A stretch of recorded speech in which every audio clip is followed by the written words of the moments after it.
it's time to get up close and personal with the Bachelorette, Jillian Davis. I'm finding out about her love life now that the cameras are off, and also why she's here in the Valley.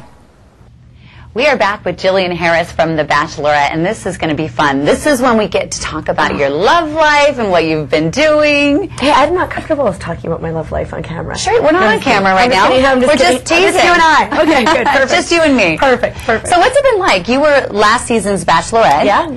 And I know you were saying a little while ago that it was really crazy and lights and TV, and you're like, no more, I'm done. Yeah, you know, I'm coming from a small town. I never wanted to be on TV. I don't know why I applied to be on The Bachelorette.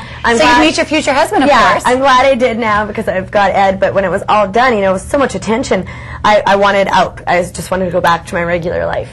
And I had said, I sort of made a deal saying the only way I'd go back to anything televised is if it was philanthropy related or design related. And then that's when Extreme asked me to do an episode or two with them, and I'm like, okay, I can't pass this up. I'm going to have to learn how to deal with the good and the bad of this industry. So now we say Extreme, but Extreme Makeover Home Edition. Yeah, Extreme Makeover. So how many episodes were you on? I did one back in February, and I think it aired in March, and I came home from that experience just a new person. I had this new sense of appreciation, a new sense of energy, and because you were doing something that you really loved. That I loved so much. You know, I came home. I've been after The Bachelorette.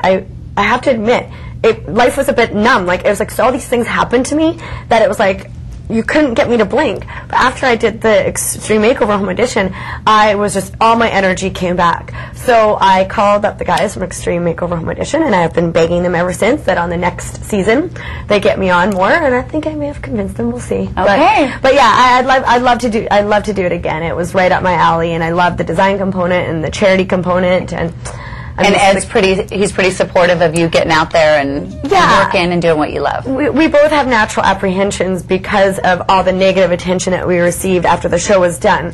And he's nervous. He's a Midwest guy, and we're both campers, and both of our parents, you know, live on the farm or in rural areas. And so this whole paparazzi crazy TV thing. we don't get it still. So I think he was a little bit nervous, but he also sees how much I love it and how much I love design and helping others. So we're going to go, you know, at it with baby steps, and I'm going to continue to do some things in the public eye, and then continue to do, you know, my own private design as well, which is why I'm in Phoenix. Exactly. So let's talk about that. We were talking about it a little while ago, but Yumberi, that's why you're here. Yeah, Yumberi is a yogurt chain, and it's a lot different than any other yogurt chain, or really company for that matter. They've really approached things from a different angle, you know, taking a green initiative, involving the community, involving children, biodegradable product, composting all of their organic matter. So I think. Would you say the cups are made of potato skins? The cups are actually made out of corn. Okay. And the spoons and forks are made of potato skins. That's awesome. Yeah.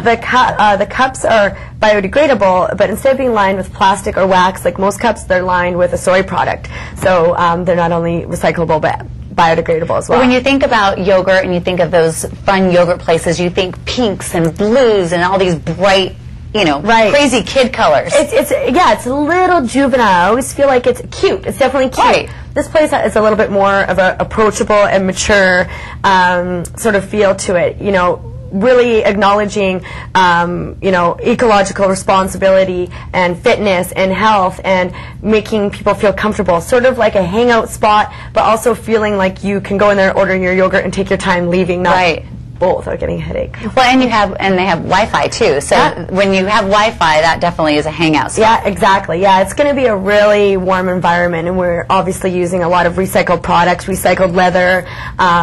The one laminate that we're using for the wood is actually every time they cut down a tree, they plant another one right away. So we're really doing a lot of research to make sure we're using the right product. Well, it sounds fun. It sounds like you're doing a lot of wonderful things, and I hope you come back to Phoenix and we can hang out there. Yeah, I'm going to come back. I'm going to come back for the opening in June. Okay. So hopefully we can all hang out and eat yogurt to our heart's delight. Sounds good. Good.